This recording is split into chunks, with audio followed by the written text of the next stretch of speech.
Good afternoon. My name is Jesse Chelf. I'm a fire investigator inspector for the Columbia Southern Fire Department.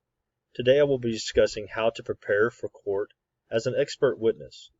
First and foremost, you need to be prepared through Good afternoon. My name is Jesse Chelf.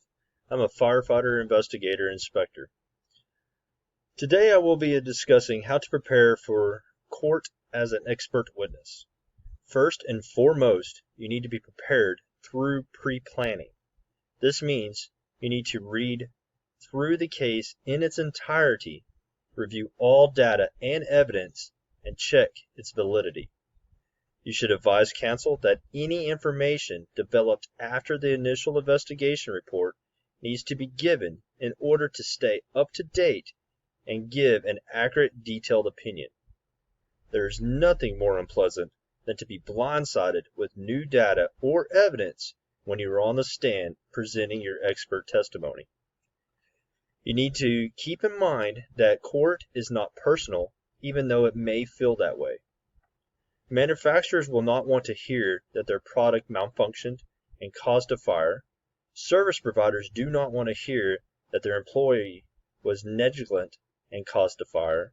Insurance companies will not want to hear that the fire was the fault of the insured. Criminal defense attorneys will not want to hear that their client is probably guilty. Court can be heated, and the defense will try to get under your skin in order to...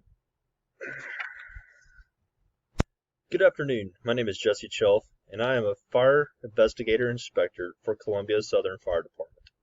Today I will be discussing how to prepare for court as an expert witness. First and foremost, you need to be prepared through pre-planning. This means you need to read through the case in its entirety, review all data and evidence, and check its validity. You should advise counsel that any information developed after the initial investigation report needs to be given in order to stay up to date and give an accurate, detailed opinion. There is nothing more unpleasant than to be blindsided with new data or evidence when you are on the stand presenting your expert testimony. You need to keep in mind that court is not personal, even though it may feel that way.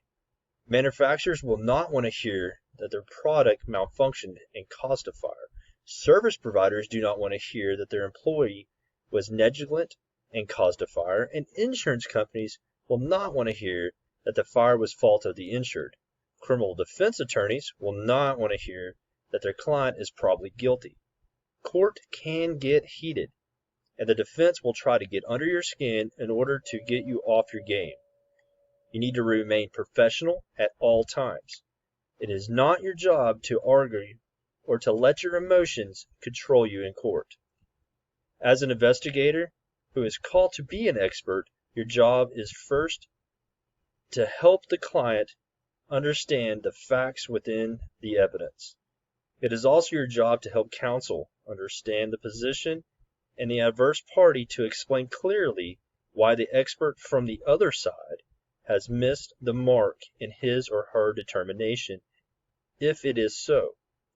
Rule 702 of the Federal Rules of Evidence reads as follows: Is scientific, technical, or other specialized knowledge will assist the teacher of fact to understand the evidence or to determine a fact in issue, a witness qualified as an expert by knowledge, skill, expertise, training, or education may testify thereto in the form of an opinion or otherwise provide that 1. The testimony is sufficient based upon reliable facts or data. 2. The testimony is product of reliable principles and methods. And 3. The witness has applied the principles and methods reliably to facts of the case. Fire modeling is a great way to provide visual aids in court. It is quantitative information used to describe how the process will change over time under specific conditions. Fire modeling is used to describe an initial scenario and run the model forward to see the effects and the outcomes of fire and smoke movement or what's suspected. Be ready for errors during modeling testing, so you will not be blindsided if they come up in court and you're able to answer questions. Once you have finished the pre-plan and feel you are ready for court, you need to look the part.